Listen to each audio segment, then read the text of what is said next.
반응을 전해드리겠습니다. 현재 옆나라 일본에서는 연일 비극적인 소식이 전해지고 있습니다. 폭발적으로 급증하는 인원 때문에 현장에서는 계속해서 비명이 쏟아지고 있습니다. 특히 일본 중앙정부의 미온적인 대응으로 인해 일본의 각 지방정부는 그야말로 혼란 상황이 반복되고 있습니다.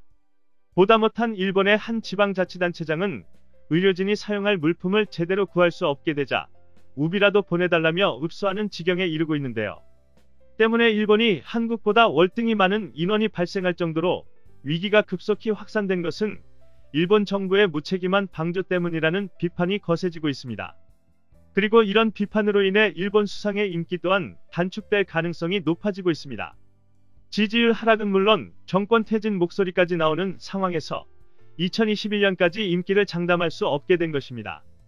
벌써부터 일본 내각 안에서조차 일본 총리가 6월에 퇴진할 것이라는 주장이 나오고 있습니다. 그리고 지난 4월 15일 일본의 한 방송사가 이런 주장의 쐐기를 박는 데이터를 공개하면서 파장이 일고 있는데요.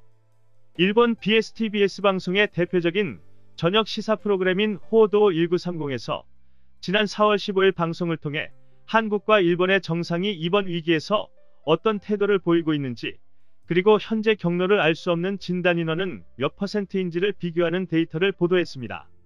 일본의 한 네티즌이 캡처한 방송 자료를 자세히 보시면 일본 도쿄의 데이터가 심상치 않습니다. 도쿄에서 발생한 진단 인원 중 무려 72%가 경로를 알 수 없는 상황이라고 지적한 것입니다. 결국 한국은 6%인데 반해 일본은 72%나 되면서 이 위기가 쉽게 해결될 수 없다는 것을 확인시켜주고 있는데요. 때문에 이 소식을 접한 수많은 일본 네티즌들은 그야말로 충격에 빠진 모양새입니다. 민주주의의 차이라고 말할 수밖에 없습니다. 국민이 평소의 노력으로 정치를 하는 나라에서는 정부가 국민을 지키기 위해 엄청난 노력을 하지만 그렇지 않는 나라에서는 의료체제조차 불안합니다. 한국과 일본의 방식은 천양지차인 것 같습니다. 역시 제대로 된 정치와 철없는 정치의 차이는 큽니다. 일본 정치인들의 무능함이 드러났습니다. 이 국난에 아베가 총리라는 것이 더 최악의 사태입니다. 한국은 지금 이 시기에 총선을 혼란 없이 치렀기 때문에 한국에 대한 국제적 평가는 더 높아질 것입니다. 지도자가 국가의 역할과 책임을 방조하거나 위기를 대함에 있어 전문가의 도움 없이 자의적으로 해석하게 되면 결국 피해는 고스란히 국민들에게 돌아가게 마련입니다. 일본은 오늘날의 이 위기에서 이러한 교훈을 하루라도 빨리 되새기길 바라겠습니다.